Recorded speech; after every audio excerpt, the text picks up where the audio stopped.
Atlantis princess Hinan, who escaped the tragedy into the Algerian Sahara, according to Berber legends. This, as we know, is a lady of Elche found in Spain, and also a medallion was found in Utah. But I was trying to find some pictures concerning ancient Algerian dress, but I did find something very striking. Look at this. This is a wedding.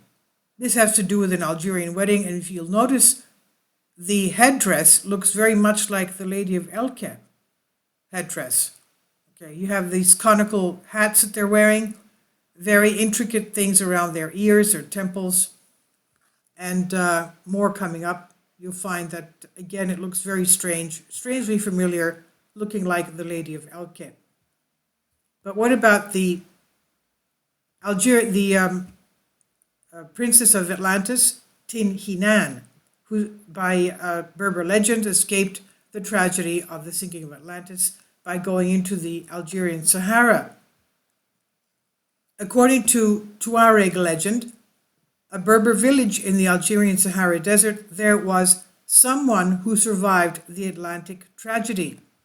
The legend of Atlantis has been the subject of historical debate for decades. If this place ever existed, we should be able to believe that there were some survivors who arrived in other parts of the world to settle down and survive, and of course, to tell their story. One of them supposedly was Thoth the Atlantean, who wrote the Emerald Tablets, and I have a playlist of the Emerald Tablets for you to see how advanced their technology was concerning to Thoth the Atlantean. The Tuareg, therefore, claim to be the descendants of the princess of and heroine Hinan, whom they count as the founder of their city. According to tradition, the princess came from the true Atlantis, from which she managed to escape disaster. According to their stories, Hinan was associated with tall men with light-colored hair and somewhat slanted eyes from the constellation Orion. This is all according to the Tuareg tradition of the Algerians. Okay, so they were tall, they had light-colored hair and somewhat slanted eyes from the constellation of Orion.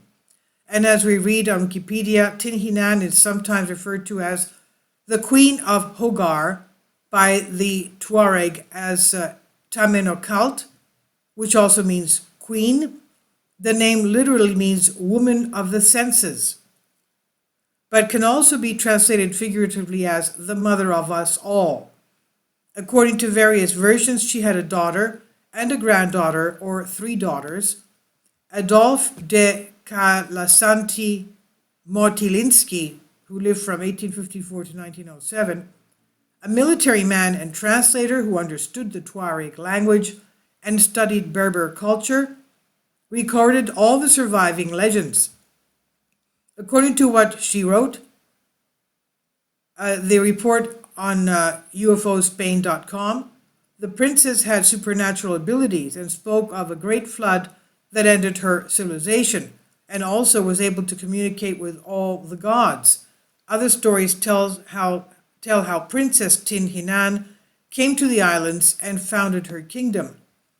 In fact, it's said that in 1925, a site was discovered where her tomb may have been and remained hidden for about 16 centuries. When the monumental tomb was opened, the body of a woman about 2 meters high was found inside. That's over 6 feet tall. It seemed to be buried with many values and over 600 valuables. The frame was full, dressed and adorned with 7 silver bracelets on the right hand and 7 gold bracelets on the left hand. Its dating is placed to 4th century AD. The monument is located on a hillside next to an oasis in Abeleska and is the center of a necropolis with a cemetery with 12 more tombs shaped like small towers. It's located just 250 kilometers from the Tassili Mountains, which is famous for its cave, which houses many mysterious prehistoric paintings with strange visual representations of humanoids that, of course, do not seem to match the history admitted by official archaeology. And according to Wikipedia, an anthropological study of the remains published in 1968 concluded that the skeleton was of a tall woman belonging to a Mediterranean tribe and that she probably could not have children due to a deformity of the lumbar region. If the legend of Atlantis is true, could Tin Hinan be one of the various survivors who joined or created other tribes after the destruction of their land? Could she be a descendant of royal blood in her veins, but of Atlantis descent? Of course, no one can say for sure.